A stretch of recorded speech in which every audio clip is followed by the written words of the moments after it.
taking over the world, it's time that we dive into how WALL-E tried to warn all of us. The movie begins with the Earth already gone, destroyed by garbage, mountains of it. The planet suffocated under its own waste while humanity fled to the stars, promising to come back once the robots cleaned it all up. But they never did.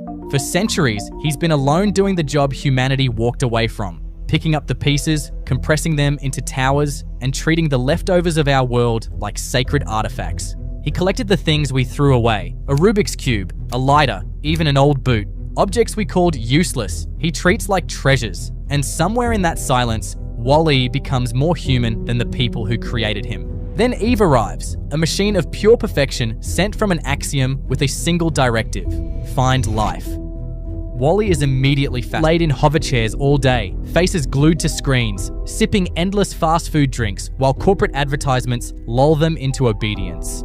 They don't walk, they don't question, and they don't dream. Their ancestors left Earth to escape the consequences of their own actions, and in the process, they lost themselves entirely.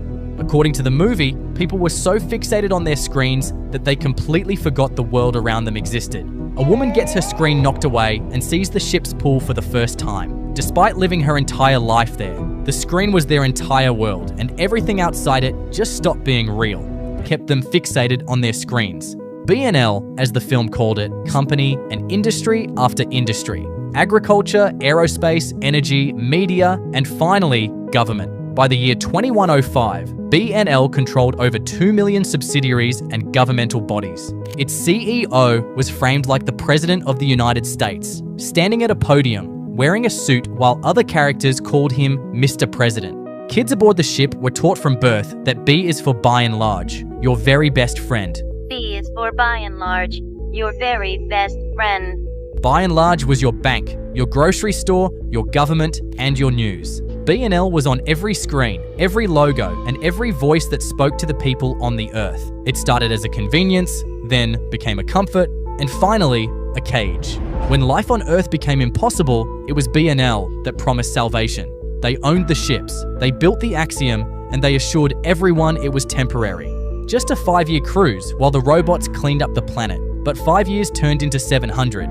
The company that created the mess became the one controlling the narrative, erasing any memory of the world before them. On the Axiom, the passengers didn't work for BNL. They belonged to it. Every meal, every decision, and every piece of information came from the same source. The adults floated through life in computer-directed hover chairs while BNL's cheerful voice auto quietly dictated what was safe, what was efficient, and what was true.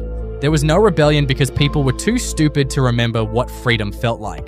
BNL didn't need to enslave anyone. It simply made life so easy and so automated that people forgot why they'd ever need to think. That's the genius of control. Why force someone into being controlled when you can simply make them so lazy that they willingly give up their freedom? The scenario is what the BNL Corporation patches. On the ship, BNL controlled what you saw, what you ate, what you wore, and where you went. The passengers didn't even know they were inside a system because the system felt like a choice. They could pick between a red jumpsuit and a blue jumpsuit, but BNL made both. Nobody forced anyone onto the Axiom, but the chair was built to feel like freedom.